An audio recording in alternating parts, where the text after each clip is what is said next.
Hello friends, നമ്മൾ കടയിൽ നിന്ന് മേടിക്കുന്ന ഐസ്ക്രീമിൻ്റെ അതേ ടേസ്റ്റിൽ നുറുക്ക് ഗോതമ്പ് കൊണ്ട് നമുക്ക് വീട്ടിൽ വെറൈറ്റി ആയിട്ടുള്ള ഒരു ഐസ്ക്രീം തയ്യാറാക്കാം. ഈ അടിപൊളി ഐസ്ക്രീം വളരെ ഈസിയായിട്ട് എങ്ങനെ തയ്യാറാക്കുന്നതെന്ന് നോക്കാം. ഞാൻ അതിനായി ഇവിടെ ഒരു ബൗൾ എടുത്തിട്ടുണ്ട്. അതിലേക്ക് 1 കപ്പ് നുറുക്ക് ഗോതമ്പ് എടുത്തിട്ടുണ്ട്. ഈ നുറുക്ക് ഗോതമ്പ് നമുക്ക് ആവശ്യത്തിന് വെള്ളം ഒഴിച്ച് നല്ലതുപോലെ കഴുകിയെടുക്കാം. കഴുകി വൃത്തിയാക്കിയ നുറുക്ക് ഗോതമ്പിനെ ഒരു 3-4 മണിക്കൂർ സോക്ക് ചെയ്യാൻ വയ്ക്കാം. ഇത് ഞാനൊരു 4 മണിക്കൂർ സോക്ക് ചെയ്ത് വെച്ച നുറുക്ക് ഗോതമ്പാണ്.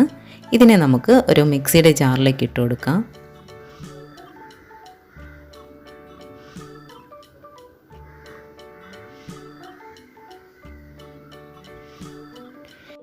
നമുക്കിതിലേക്ക് 1/4 കപ്പ് വെള്ളം ഒഴിച്ച് നല്ല ഫൈൻ പേസ്റ്റായിട്ട് അരച്ചെടുക്കാം. ഇത് നല്ലൊരു തിക്കായിട്ടുള്ള കൺസിസ്റ്റൻസിയിൽ നമുക്ക് കിട്ടും. ഇതിനെ നമുക്കൊരു ബൗളിലേക്ക് മാറ്റാം. ഇതിലേക്ക് നമുക്കിനി 1 കപ്പ് വെള്ളം ഒഴിച്ച് നല്ലതുപോലെ ഒരു സ്പൂൺ കൊണ്ട് ഇളക്കി കൊടുക്കാം. ഇത് കട്ടകളൊന്നുമില്ലാതെ നമുക്ക് നല്ലതുപോലെ ഇളക്കി യോജിപ്പിക്കാം.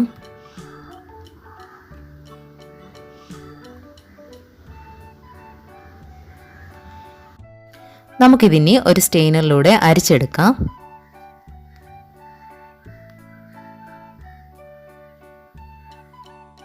ഇങ്ങനെ അരിച്ചെടുക്കുമ്പോൾ നുറുക്ക് ഗോതമ്പിലെ പാല് ഫുള്ളും സെപ്പറേറ്റ് ആയിട്ട് വരും, തരിയൊന്നുമില്ലാതെ. നമുക്കിങ്ങനെ ഒരു സ്റ്റെയിനറിലൂടെ 2-3 തവണ അരിച്ചെടുക്കാമെന്നാണ്. ഞാനിവിടെ 2 തവണ അരിച്ചെടുത്തിട്ടുണ്ട്.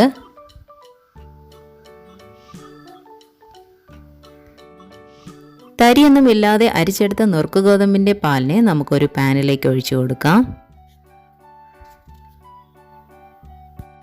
ഇനി നമുക്കിതിലേക്ക് നല്ല കട്ടിയുള്ള പശുവും പാൽ 4 കപ്പ് ഒഴിച്ചു കൊടുക്കാം. പശുവും പാലില്ലെങ്കിൽ പാക്കറ്റ് പാലായാലും കുഴപ്പമില്ല.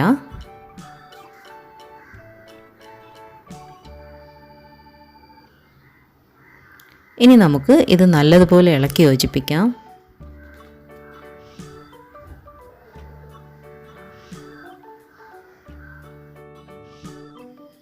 പാല് നല്ലതുപോലെ ചൂടായി തുടങ്ങുമ്പോൾ മധുരത്തിന് വേണ്ടി നമുക്ക് 1 കപ്പ് പഞ്ചസാര ചേർത്ത് കൊടുക്കാം.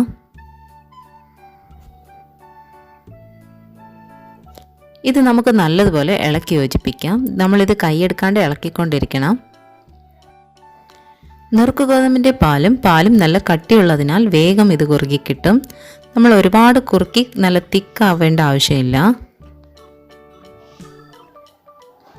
ഈ ഒരു കൺസിസ്റ്റൻസി ആകുമ്പോൾ നമുക്കിത് ഫ്ലെയിം ഓഫ് ചെയ്ത് തണുക്കാനായി മാറ്റി വയ്ക്കാം. നമുക്കിനി ഒരു മിക്സിയുടെ ജാർ എടുത്ത് അതിലേക്ക് 100 ഗ്രാം ബട്ടർ ചേർത്ത് കൊടുക്കാം.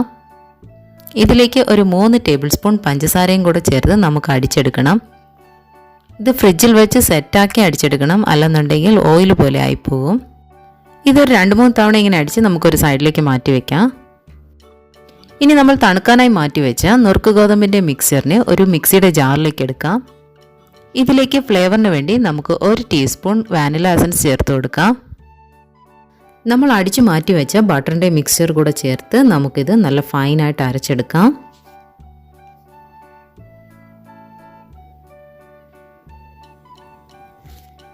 നല്ലൊരു ക്രീമി ടെക്സ്ചറിൽ നമുക്ക് കിട്ടിയിട്ടുണ്ട്. നമുക്കൊരു പ്ലാസ്റ്റിക് പാത്രത്തിലേക്ക് മാറ്റാം.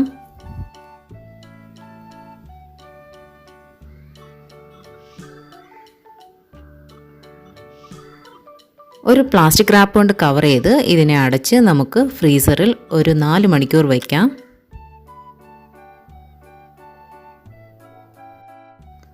4 മണിക്കൂർ ശേഷം ഇത് ഫ്രിഡ്ജിൽ നിന്ന് പുറത്തെടുക്കാം. ഇത് തുറന്ന് ഇതിൻ്റെ കവറൊക്കെ മാറ്റി നമുക്കൊരു സ്പൂൺ കൊണ്ട് ഇളക്കി കൊടുക്കാം. ഇത് ചെറുതായിട്ട് സെറ്റായിട്ടുണ്ടായിരിക്കും.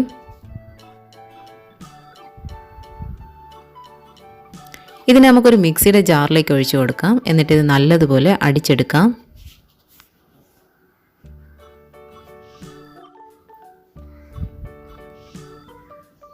ഇത് കുറച്ചുകൂടെ തിക്കായിട്ടുള്ള കൺസിസ്റ്റൻസിയിൽ കിട്ടിയിട്ടുണ്ട്. നമുക്കിതിനെ ആ പ്ലാസ്റ്റിക് പാത്രത്തിൽ തന്നെ ഒന്നുകൂടെ ഒഴിച്ച് ഒരു പ്ലാസ്റ്റിക് റാപ്പ് കൊണ്ട് അടച്ച് നമുക്ക് വീണ്ടും അടച്ച് ഫ്രീസറിൽ ഓവർനൈറ്റ് വെച്ചേക്കാം.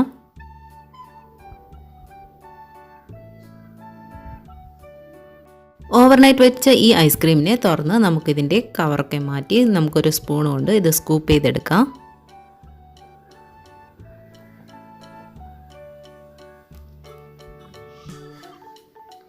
അങ്ങനെ നമ്മുടെ ക്രീമി ടെക്സ്ചറിലുള്ള ഐസ്ക്രീം റെഡി ആയിട്ടുണ്ട്. ഇത് സാധാരണ ഐസ്ക്രീമിലും ടേസ്റ്റാണ്, സൂപ്പർ ടെക്സ്ചറാണ്. എല്ലാവരും ട്രൈ ചെയ്ത് നോക്കുക.